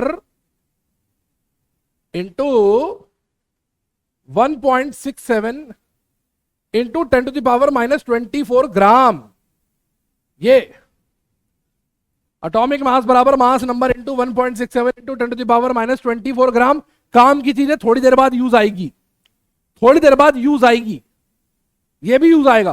काम की चीज है, ये भी बेकार चीज नहीं है, ये यूज आएगी, ठीक है ना। लेकिन अब यहां से कॉम्प्लिकेशन पैदा हो गई। क्या कॉम्प्लिकेशन पैदा हो गई? इस फॉर्मूले से अगर मैं ये वाला फॉर्मूला लगा रहा हूं,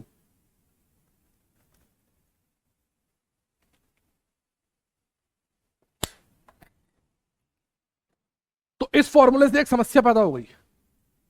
क्या है समस्या? वो जैसे अगर मैं तुमसे पूछूं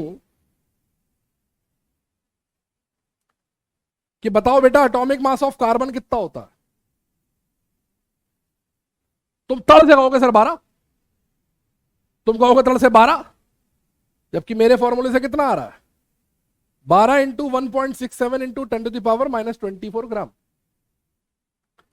इसका मतलब जो एटॉमिक मास तुम 12 कह रहे हो, उसके बारे में दो बातें सत्य हैं। पहली बात, वो ग्राम में तो नहीं है, वो ग्राम में तो नहीं है, वो ग्राम में तो नहीं है, ठीक है ना, किसी और स्केल पे। और वो 12 केवल तब है जब उस स्केल पर ये पूरे का पूरा नंबर 1 हो जाए। भाई एटॉमिक मास ऑफ कार्बन 12 है, तुमसे मैं पूछूंगा एटॉमिक मास ऑफ कार्बन कितना है, तुम बोलोगे सर 12 है। तो 12 केवल तभी तो होगा जब ये n2 1 हो। लेकिन ये पूरा का पूरा अगर रहेगा तो फिर कैसे काम बनेगा? इसे 1 करना पड़ेगा ना भाई। इस कैलकुलेशन को आसान करने के लिए, एटॉमिक मास ऑफ कार्बन को सीधे सीधे 12 बोलने के लिए, हाइड्रोजन के एटॉमिक मास को सीधे सीधे 1 बोलने के लिए, ऑक्सीजन के एटॉमिक मास को सीधे सीधे 16 बोलने के लिए, अभी मैं अगर अपने फॉर्मूले से लिखूं atomic mass of oxygen comes out to be 16 into 1.67 10⁻⁻24 grams. लेकिन मेरे बच्चों, तुमसे कोई पूछेगा एटॉमिक मास ऑफ ऑक्सीजन, तुम तो कहते हो 16 ना। तो इसका मतलब इस सारी कहानी को 1 करना पड़ेगा। तो इसे 1 करने के लिए, कैलकुलेशन को आसान करने के लिए एक यूनिट डिफाइन की गई, जिस यूनिट का नाम पड़ा AMU। और इस नंबर को 1.67 इंटू 10⁻⁻24 ग्राम को एक AMU कहते हैं। क्या कहते हैं? एक AMU कहते हैं, ठीक है। और ये एक AMU क्या होता है? ये होता है mass of 1/12 of C12 atom. Carbon 12 के एक एटम के मास का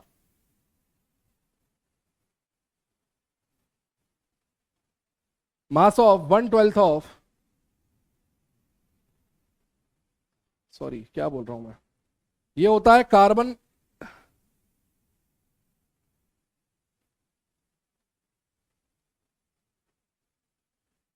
बारह के एक एटम का मास। सर यहां तक की कहानी समझ में आ गई कि आपने इसको एक AMU कह दिया। आप ये वाली बात तो हमें समझ में आ गई कि सर आपने इसको एक AMU कह दिया, ठीक है ना। ये बात हमें समझ में आ गई कि आपने इसको एक AMU कह दिया। इसका मतलब क्या मैं कह सकता हूं एटॉमिक मास ऑफ कार्बन, अगर मैंने ये चीज डिफाइन कर दी कि 1.67 को मैंने कह दिया, तो मैं कह सकता हूं 12 AMU, इसकी जगह AMU लिख दिया।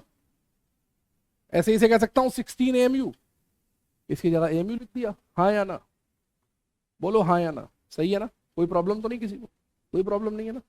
तो ये जो 12-16 तुम याद करते हो ना, ये AMU में होते हैं।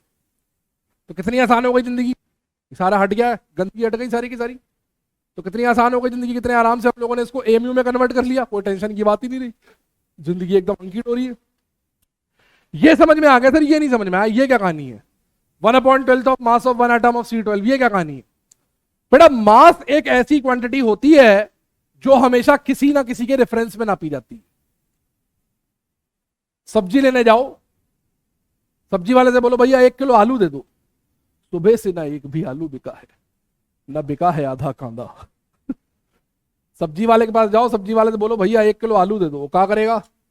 उसके पास एक तराजू होगा, एक खटारा सा तराजू होगा, उसे उठाएगा, यहां पर वो एक बांट रखेगा लोहे का जिसका वजन 1 किलो होगा, ठीक है ना, और यहां रख देगा वो आलू, इस पे लगा होगा यहां पर एक कांटा, वो कांटा जैसे ही बीच में आ जाएगा तो कह देगा हो गया भाई, तुल गया काम, ले जाओ, इतने हो गए। क्या तुम्हें इनका एग्जैक्ट मास पता है? नहीं पता ना। तुम्हें बस ये पता है कि इनका मास जो है वो इन बांटों के मास के बराबर है, वो इन बांटों के मास के बराबर है, यही तो पता है तुम्हें। तो क्या तुम्हें इनका एक्चुअल मास, एग्जैक्ट मास पता है? नहीं पता। तुम्हें यह पता है इनके रेफरेंस में इसका मास बराबर है।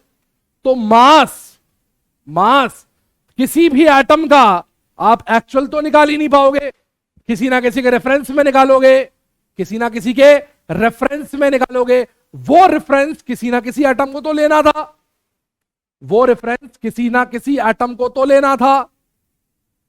तो कई बार लोगों ने चेक किया, हाइड्रोजन को लेके देखा, ऑक्सीजन को लेके देखा, लेकिन काम नहीं बना। फिर कार्बन को लिया गया। अब कार्बन के अंदर होते हैं 12 प्रोटॉन और 12 न्यूक्लियॉन। कार्बन के अंदर होते हैं 12 प्रोटॉन प्लस न्यूट्रॉन मिला के, हाँ या ना। और हमारा एएमयू है 1 प्रोटॉन का मास, हमारा 1 प्रोटॉन या 1 न्यूट्रॉन का मास। तो इसके लिए क्या करते हैं, इसे 1 कैसे बनाते, 1/12 कर देते। तो कार्बन का आइटम लिया गया, इसको रेफरेंस एटम मान लिया गया, कार्बन का आइटम लिया गया, रेफरेंस एटम मान लिया गया, और 1/12 कर दिया गया, तो वो 1 न्यूक्लियॉन में कन्वर्ट हो गया, हाँ या ना। सर सीधे हाइड्रोजन ले लेते, उसमें तो 1 ही प्रोटॉन होता है, 1/12 भी नहीं करना पड़ता, 1/12 भी नहीं करना पड़ता। हाँ ले सकते थे, लिया भी था, रशियन साइंटिस्ट ने लिया भी था, लेकिन उसमें आगे प्रॉब्लम क्रिएट होने लगी, वो हम एटॉमिक स्ट्रक्चर के टाइम पर देखेंगे। कुछ प्रॉब्लम्स उसमें आने लगी हाइड्रोजन के अंदर, तो इसलिए उसको ओमिट करके फिर कार्बन को लिया गया। तो ये है, ठीक है ना। तो अभी जो तुम्हारा ये 1 किलो आलू का मास है, ये किसके रेफरेंस में है? इन बांटों के रेफरेंस में है, इन बांटों के रेफरेंस में है ना। अगर मैं यहां पर इन बांटों की जगह कोई और चीज रख देता, सपोज मैं यहां पर रुई रख देता, तो जब ये कांटा ध्यान से सुनना मेरी बात, सपोज यहां पर बांट की जगह में रुई रख देता, लोहे के बांट रखे होते हैं, लोहे की जगह रुई रख देता, तो जब ये कांटा रुई के बराबर आ जाता तो उतने आलू आते 1 किलो में, हाँ या ना। तो वो जो आलूओं का मास निकलता वो किसके रेफरेंस में निकलता, किसके रिलेटिव निकलता? रुई के रिलेटिव। अभी जो तुम आलूओं का मास निकाल रहे हो वो किसके रिलेटिव निकाल रहे हो? बांटों के रिलेटिव।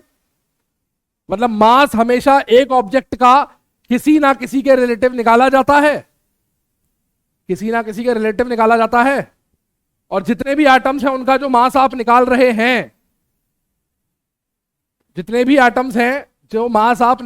हैं, वो आप किसके रिलेटिव निकाल रहे हैं? कार्बन के रिलेटिव। इसलिए जितने भी एटॉमिक मास निकाले जाते हैं उन्हें कहा जाता है रिलेटिव एटॉमिक मास,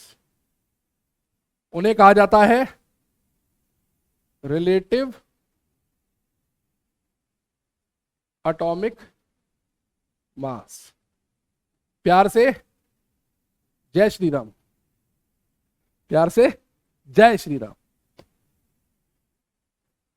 ठीक है ना, जय श्री राम। मंदिर वहीं बनेगा, कहीं बने अपने को फर्क नहीं पड़ता, अपने को ये फर्क पड़ता तू डॉक्टर बनेगा कि नहीं बनेगा, बात खत्म। कहीं मंदिर बने, कहीं मस्जिद बने, तू डॉक्टर बन, वो जरूरी है। तुम्हारा डॉक्टर बनना मेरे लिए बहुत जरूरी है भाई, ठीक है ना भाई, बस। तो रिलेटिव एटॉमिक मास क्या होता है? रिलेटिव एटॉमिक मास क्या बताया मैंने? जो mass of any atom on AMU scale, यही तो है भाई। एएमयू स्केल जो है आपने कार्बन के रेफरेंस में डिफाइन किया है, तो इस स्केल पे जो भी मास आप लिख रहे हैं, वो मास किसके रिलेटिव निकाल रहे हैं? कार्बन 12 के रिलेटिव। तो इसकी दूसरी डेफिनेशन क्या बनेगी? Mass of any element relative to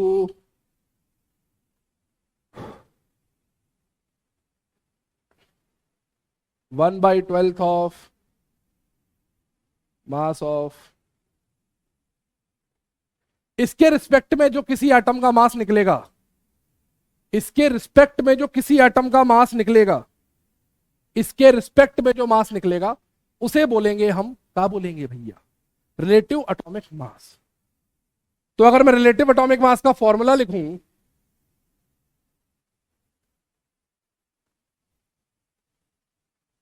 relative atomic mass, Ram Ram Ram होता है actual atomic mass of element upon 1/12 of mass of C12। ठीक है ना? इसे कहते हैं भाई साहब आसमान से गिरे और खजूर में अटके।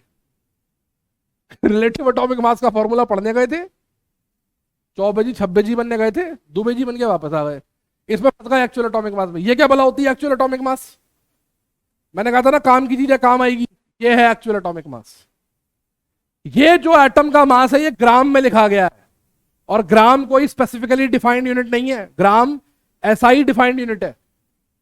तो ये जो एटॉमिक मास लिखा हुआ है ना, मास ऑफ सत्यानाश उड़ी बाबा पूछे गयो, मास of one atom of an element in gram is called actual atomic mass। आम आम आम ठीक है ना? ओके। तो एक एटम का जो मास होता है ग्राम में उसे कहते हैं आम, एक्चुअल एटॉमिक मास। एक एटम का जो मास होता है ग्राम में उसका नाम होता है एक्चुअल एटॉमिक मास। कितना घटिया लिखा है मैंने एक्चुअल एटॉमिक मास, मेरे को खुद देख के अजीब लग रहा है। Is called actual atomic mass, AAM। ठीक है ना? इसे कहते हैं एक्चुअल एटॉमिक मास। तो आइए फिर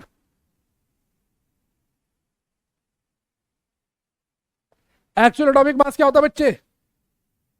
एक्चुअल एटॉमिक मास क्या होता है बच्चे? वो होता है मास नंबर इंटू 1.67 10⁻⁻24 और अपॉन ये नीचे वाले सौदे की वैल्यू कितनी निकाल के आए हैं अभी? 1.67 10⁻⁻24।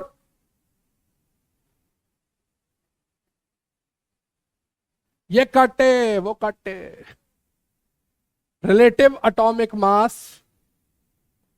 बराबर आ गया मास नंबर। तो जो तुम बोलते हो ना कि मास नंबर सीधे मास को दिखाता है, या ऑक्सीजन का मास 16, एटॉमिक मास 16, ऑक्सीजन का एटॉमिक मास 16, कार्बन का 12, आयरन का 56, वो सीधे राम होता है। तो मास नंबर जिस मास के बराबर होता है वो होता है राम। क्या होता है? Ram, relative atomic mass.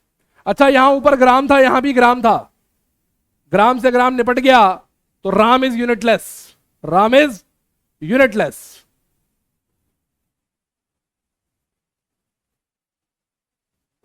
तो राम इज बेसिकली यूनिटलेस।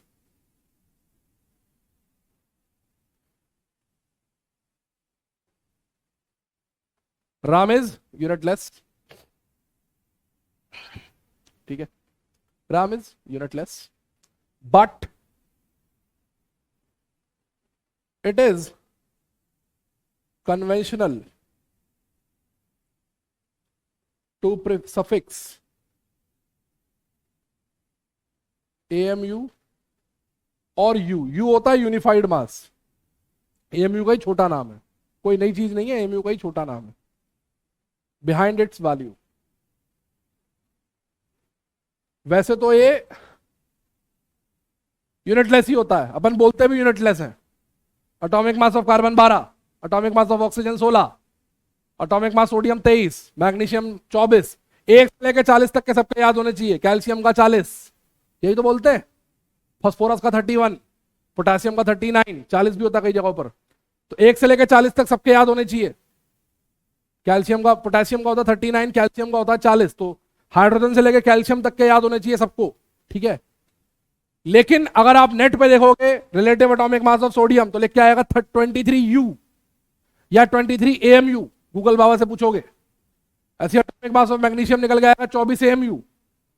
तो इट इज अ कस्टम, ये एक कस्टम है, ये एक परंपरा है, परंपरा प्रतिष्ठा अनुशासन। तो ये एक परंपरा है, इस परंपरा के अनुसार इसकी वैल्यू के आगे, इसकी वैल्यू के आगे क्या लगा देते हैं हम, AMU या U लगा देते हैं, ठीक है। तो हमारे पास देखो दो चीजें निकल के आई। क्या निकल गया अभी तक हमने जो निकाला उसको समअप कर लेते हैं। पीले पेन से लिखेंगे समअप। राम बराबर मास नंबर बराबर एटॉमिक मास इन AMU। एक चीज ये निकल के आई और दूसरा निकल गया actual atomic mass, atomic mass in gram बराबर RAM into 1.67 into 10⁻⁻24 gram. Sir आपने पीछे तो लिखवाया था मास नंबर इंटू 1.67 10⁻⁻24 ग्राम, यहां तो आपने ये लिखा था सर। तो पुत्र पिछली स्लाइड में ये भी तो प्रूव कर दिया कि राम और मास नंबर एक ही बात है, तो बस मास नंबर की जगह राम लिख दिया। तो इस तरह से आप राम से आम और आम से राम निकाल सकते हैं। इस तरह से आप राम से आम और आम से राम निकाल सकते हैं। आम दिया हो तो आगे वाला देख लो, केवल वो राम है, जो इसके अलावा लिखा है वो राम है। और राम दिया हो तो 1.67 10⁻⁻24 से मल्टीप्लाई कर दो, क्या आ जाएगा, आम आ जाएगा, ठीक है ना, ठीक है ना। अब करते हैं इस पर छोटे छोटे 2-3 क्वेश्चंस, राम और आम के ऊपर करते हैं छोटे छोटे प्यारे प्यारे 2-3 क्वेश्चंस, ठीक है। तो ये तो 2 फॉर्मूले हो गए अपने पास, ठीक है ना। अच्छा एक बात और, कि अपने को एटम के साथ साथ किससे और डील करना है, मॉलिक्यूल से भी डील करना है। तो सिंपल सी बात है, अगर अपने से मॉलिक्यूल्स का पूछेगा तो मॉलिक्यूल्स के लिए क्या लिख देंगे हम। अगर मान लो अपने से पूछ रहा है मॉलिक्यूल्स के लिए कि मॉलिक्यूल्स के लिए बताइए, तो हम लोग मॉलिक्यूल्स के लिए क्या करेंगे। मॉलिक्यूल क्या होते हैं, एटम से मिलके ही तो बने होते हैं, एटम से मिलके ही तो बने होते हैं। तो मॉलिक्यूल्स के लिए जो मास होगा उसका नाम पड़ जाएगा रिलेटिव मॉलिकुलर मास। जैसे यहां पर नाम है रिलेटिव एटॉमिक मास, ऐसे यहां नाम पड़ जाएगा रिलेटिव मॉलिकुलर मास, ठीक है। तो रिलेटिव मॉलिकुलर मास कितना होगा बच्चों, रिलेटिव मॉलिकुलर मास होगा sigma of relative atomic mass of all elements. Sigma का मतलब जोड़ दिया गया है, सिग्मा का मतलब क्या है, हमने जोड़ दिया, सबके एटॉमिक मास को जोड़ दो तो आ जाएगा, ठीक है। और ऐसे ही absolute atomic, absolute molecular mass क्या होगा,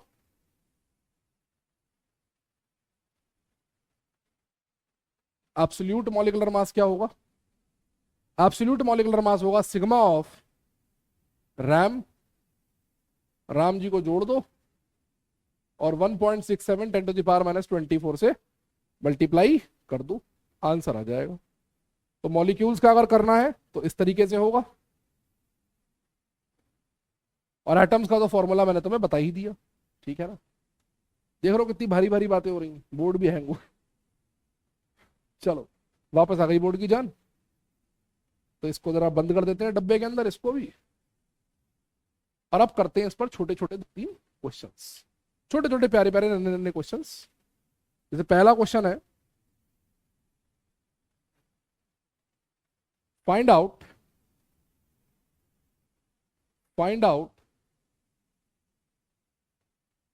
Ram and ARM of one atom of RAM and ARM of one atom of iron. ये निकालना, RAM and ARM of one atom of iron. तो RAM and ARM of one atom of iron, sir आप तो question पीले से लिख रहे थे, अभी आपने सफेद से लिख दिया। कोई बात नहीं, क्वेश्चन पीले से लिख दिया, क्वेश्चन सफेद से लिख दिया, क्वेश्चन पीले से लिख देंगे। Ram and ARM of one atom of iron. Ram बराबर क्या होता है? राम होता है एटॉमिक मास इन एएमयू, जो कि कितना होता है, या फिर जो सीधे सीधे बराबर होता है मास नंबर के। राम क्या होता है बच्चों? राम सीधे सीधे बराबर होता है मास नंबर के, और आयरन का मास नंबर कितना होता है? 56। तो आयरन का मास नंबर हो गया 56, तो आयरन का राम हो गया 56 यू, या 56 एएमयू, या सिंपली 56, जो आपको अच्छा लगे वो आंसर है, गलत कोई नहीं है, ठीक है ना 56 एएमयू लिखा गलत है, ना 56 लिखा गलत है, ना 56 यू लिखा गलत है, गलत तीनों में से कोई नहीं, ठीक है ना। आर्म क्या होता है? आर्म होता है Ram into 1.67 10 to the power minus 24, 56 into 1.67 into 10 to the power minus 24। Solve कर लीजिएगा, ये आंसर ग्राम में आएगा, ये वाला आंसर किस में आएगा? ग्राम में आएगा। सॉल्व करेंगे तो ये जो आंसर आएगा निकल के, ये आएगा ग्राम में। तो ये हमने आम निकाल दिया, एक मॉलिक्यूल का, एक एटम का, सॉरी। अब जैसे हमने एटम का निकाला, ऐसे एक मॉलिक्यूल का निकाल के देख लेते हैं। आसान सही है, कुछ हो तो रहा नहीं है स्पेशल, आसान सही है, ठीक है ना। What is relative mass and actual mass of one CaOH whole twice molecule? What is the relative mass and actual mass of one CaOH whole twice molecule? ये निकालना है मेरे को, CaOH whole twice molecule के relative mass और क्या। तो आओ देखें, अभी मॉलिक्यूल के लिए क्या लिखा था? रिलेटिव मॉलिकुलर मास लिखा था रैम ऑफ ऑल एलिमेंट्स, और बेसिकली इनका जोड़। और रैम ऑफ एलिमेंट्स है क्या? रैम होता है मास नंबर, तो mass number of all elements, इसे भी कह सकता हूं mass number of all elements, है ना। तो बस अल्टीमेटली मेरे को मास नंबर जोड़ने हैं, जोड़ने के लिए मास नंबर याद होने चाहिए, बस यही खास बात है कि जोड़ तब पाओगे जब मास नंबर याद होंगे, ठीक है। इन्हें जोड़ तब पाओगे जब मास नंबर क्या होंगे? याद होंगे। तो देखो, relative mass of CaOH whole twice molecule is, relative mass of CaOH whole twice molecule is sum of mass number। कौन कौन से एलिमेंट मौजूद है? Ca का mass number,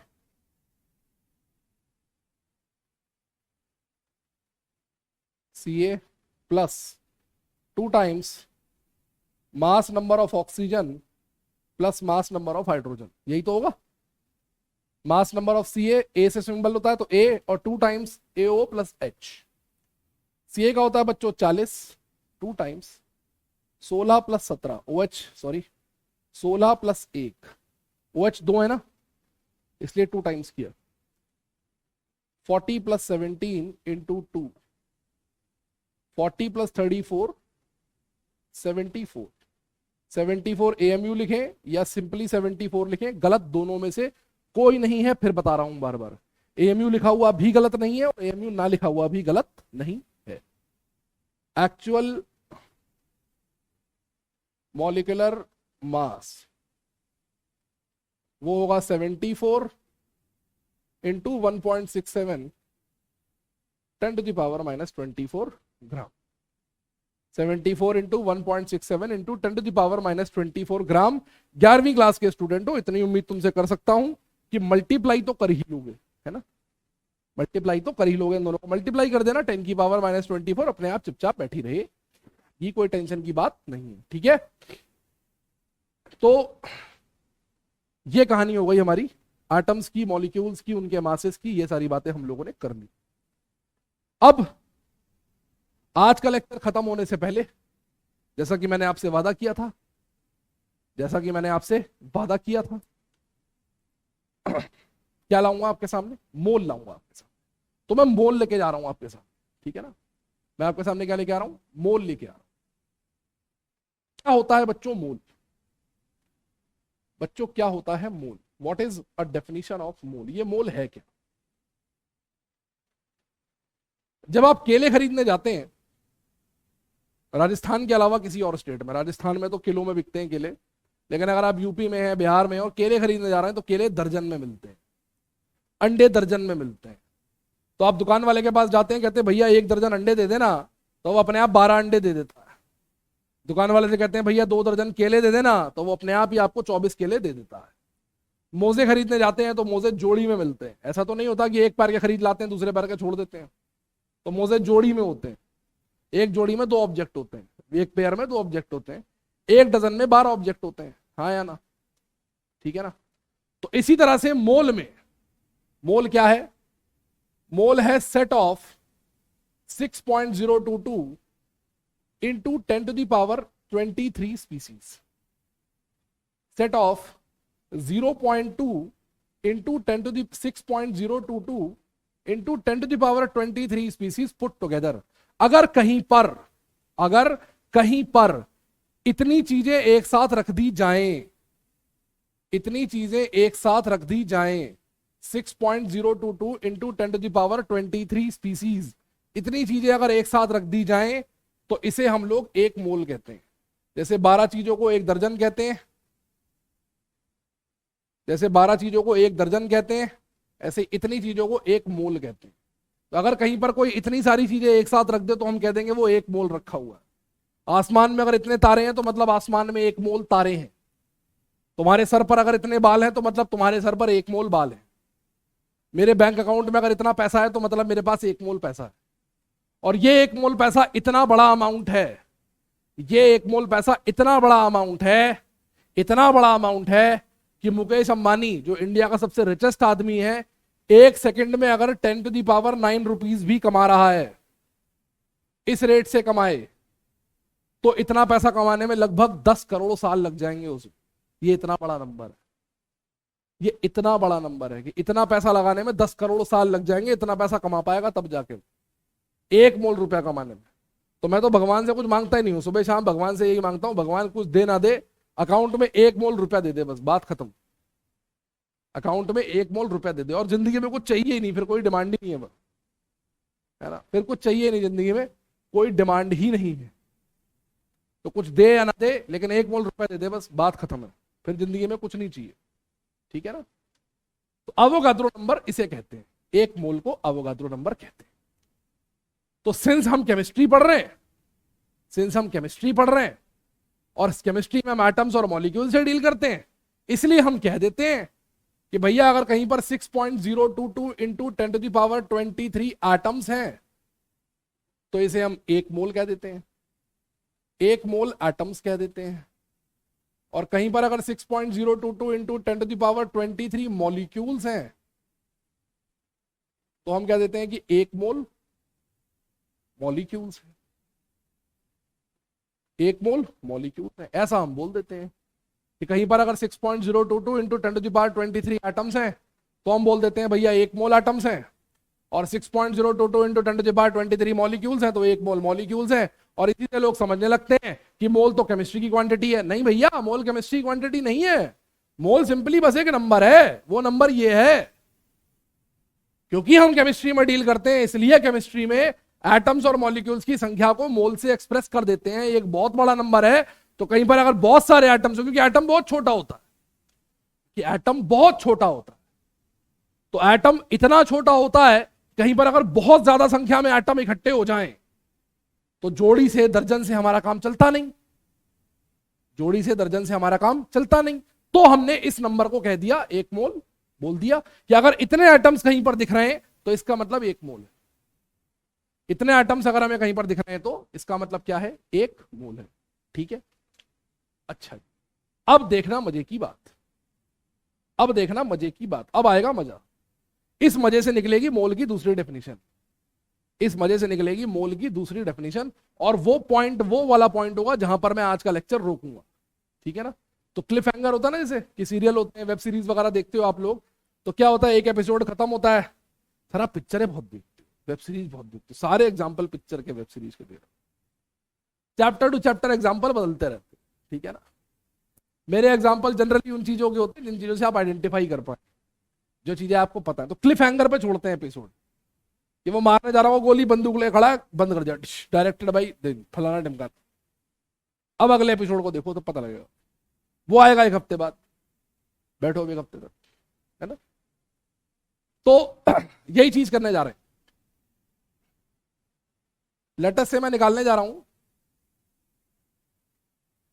mass of 1 mole atoms. Dalton बाबू ने अपनी एटॉमिक थ्योरी में एक बात कही थी कि एक सब्सटेंस के सारे एटम एक जैसे होते हैं, एक सब्सटेंस के सारे एटम एक जैसे होते हैं। तो अगर मुझे 1 मोल एटम का मास निकालना है और सारे के सारे एटम एक जैसे हैं, ध्यान से देखिएगा, तो क्या मैं आपके सामने लिख सकता हूं मास ऑफ 1 एटम, और ये हम निकालना चाहते हैं ग्राम में, मास of 1 atom in gram into Avogadro number, नहीं, हाँ की ना, मास of 1 atom in gram into Avogadro number, हाँ की ना, कोई समस्या, कोई समस्या नहीं।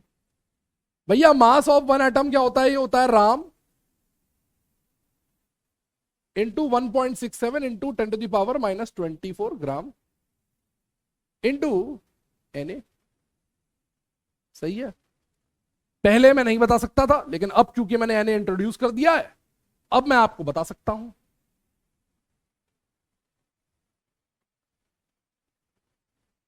अब मैं आपको बता सकता हूं। सर क्या बता सकते हो? कि अब मैं आपको यह बता सकता हूं कि ये देखो,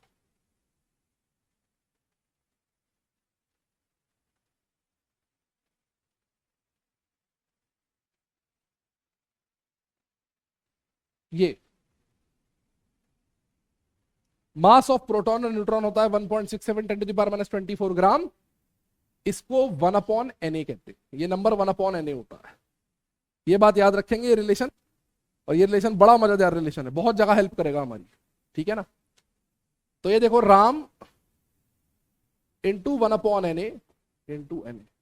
भाई साहब कलाकारी देखिए, Na से Na कट गया, Na से Na कट गया, तो इसका मतलब, थैंक यू आ गया, मास of 1 mole atoms in gram बराबर होता है राम के मैग्नीट्यूड के। राम तो एमयू में होता है और ये ग्राम में निकालना है, तो ये राम के मैग्नीट्यूड के बराबर होता है। इसका मतलब, पहली बात तो मास ऑफ 1 मोल एटम्स, इसका एक नाम होता है, इसका नाम होता है, वो नाम की हेडिंग अब डाल रहे हैं, इसका नाम होता है ग्राम एटॉमिक मास, जिसे लिखते हैं गाम, ग्राम एटॉमिक मास या फिर गाम। ठीक है ना। और गाम जो क्वांटिटी है, इस क्वांटिटी की सबसे मजेदार बात क्या है, वो मजेदार बात यह है कि उस मजेदार बात की बात यह है कि 1 मोल एटम के मास का मैग्नीट्यूड ग्राम में वही होगा जो एएमयू में 1 एटम का होगा। 1 मोल एटम्स का, तो 1 mole atoms is that number of atoms which have same mass in gram as 1 atom in AMU, जिसके मास का मैग्नीट्यूड वही होगा जो एक एटम के मास का एएमयू में होगा उसी को हम बोलेंगे, क्या बोलेंगे, एक मोल। इसका मतलब अगर एटॉमिक मास ऑफ सोडियम इस 23 एएमयू है, एटॉमिक मास ऑफ सोडियम अगर 23 एएमयू है, तो मैं तुमसे कहूंगा ग्राम एटॉमिक मास अगर पूछूंगा तो ग्राम एटॉमिक मास होगा। एटॉमिक मास मतलब एक एटम का मास, एक एटम का मास जो एएमयू में है वही ग्राम में होगा। यही इस कार्बन वाले स्केल की ब्यूटी है, यही इस कार्बन वाले स्केल की ब्यूटी है कि इसमें एक मोल के मास का मैग्नीट्यूड, तुमने ध्यान से देखा, एक मोल वाले मास का मैग्नीट्यूड राम के बराबर आ गया। तुम्हें दो अलग अलग मास याद करने की जरूरत ही ना है, बस यूनिट में अंतर रखो। मैं एक एटम का पूछूं, कह दो एएमयू में है। ग्राम एटॉमिक पूछूं, एक मोल का पूछूं, तुरंत कह दो मुझसे कि सर ये तो ग्राम में है। उतना ही है लेकिन ग्राम में। जैसे मैं तुमसे पूछूं एटॉमिक मास ऑफ ऑक्सीजन, जैसे मैं तुमसे पूछूं एटॉमिक मास ऑफ ऑक्सीजन, तो तुम मुझसे बोलोगे sir 16 AMU. Atomic mass of oxygen तुम मुझसे बोलोगे सर 16 एएमयू। एटॉमिक मास की बात कर रहा हूं, 32 मत करने लगना, वो मॉलिक्यूलर मास होता है, ठीक है ना। और अब अगर मैं तुमसे पूछूं gram atomic mass of oxygen बता दो मुझे, तो तुम तुरंत कह दोगे सर 16 ग्राम। 16 ग्राम। ग्राम एटॉमिक मास का मतलब मैं एक मोल की बात कर रहा हूं, और एक मोल का मास ग्राम में वही होता है जो एक एटम का एएमयू में होता। जो चीज एटम पर लागू हो रही है वही चीज मॉलिक्यूल्स पर भी लागू होगी, जो चीज एटम पर लागू हो रही है वही चीज मॉलिक्यूल्स पर भी लागू होगी, हाँ या ना। तो अगर वही चीज अपन मॉलिक्यूल्स पर भी लागू करवा लें तो मॉलिक्यूल्स के लिए क्या होगा, 1 मोल molecules have same mass in grams as 1 molecule in AMU। जितना मास एक मॉलिक्यूल का एएमयू में होता है, एक मोल मॉलिक्यूल का ग्राम में होता है। तो एक मोल मॉलिक्यूल वो संख्या है जिसका मास ग्राम में उतना ही होगा जितना कि एक मॉलिक्यूल का एएमयू में होता है। जैसे फॉर एग्जांपल मैं तुमसे कहूं molecular mass of CO2 12 + 16 × 2 44 AMU, 44 AMU आ जाएगा। अब अगर मैं तुमसे कहूं gram molecular mass of CO2, gram molecular mass of CO2 कितना होगा बच्चे, तो ग्राम मॉलिक्यूलर मास होगा 44 ग्राम्स। ग्राम मॉलिक्यूलर मतलब एक मोल मॉलिक्यूल्स की बात कर रहा हूं, और एक मोल का मतलब मास ग्राम में वही होगा जितना एटम्स पे, जितना एक एटम का या एक मॉलिक्यूल का एएमयू में था। तो इसी के साथ आज का लेक्चर हम रोकते हैं, खत्म करते हैं। आज के लेक्चर में जो अंत में आपको मोल की डेफिनेशन बताई गई है उसको सोचिएगा, विचार कीजिएगा, क्योंकि कल के लेक्चर में हम इसी डेफिनेशन को क्वेश्चंस के लिए फॉर्मूले में कन्वर्ट करेंगे, और कल करने वाले हैं बहुत सारे बढ़िया बढ़िया मजेदार क्वेश्चंस जिनसे आपका मोल का जो फंडा है वो और ज्यादा क्लियर होने वाला है, ठीक है ना। तो मोल का मिलके करेंगे हम और तुम डब्बा गोल, इस बात की गारंटी है। तो पढ़ाई करेंगे, कॉन्सेप्ट सीखेंगे प्यार से, कॉन्सेप्ट सीखेंगे प्यार से, और रिजल्ट लाएंगे, रैंक बनाएंगे पूरी रफ्तार से। Thank you, all the best. Next class में होगी आपसे मेरी मुलाकात। Bye bye.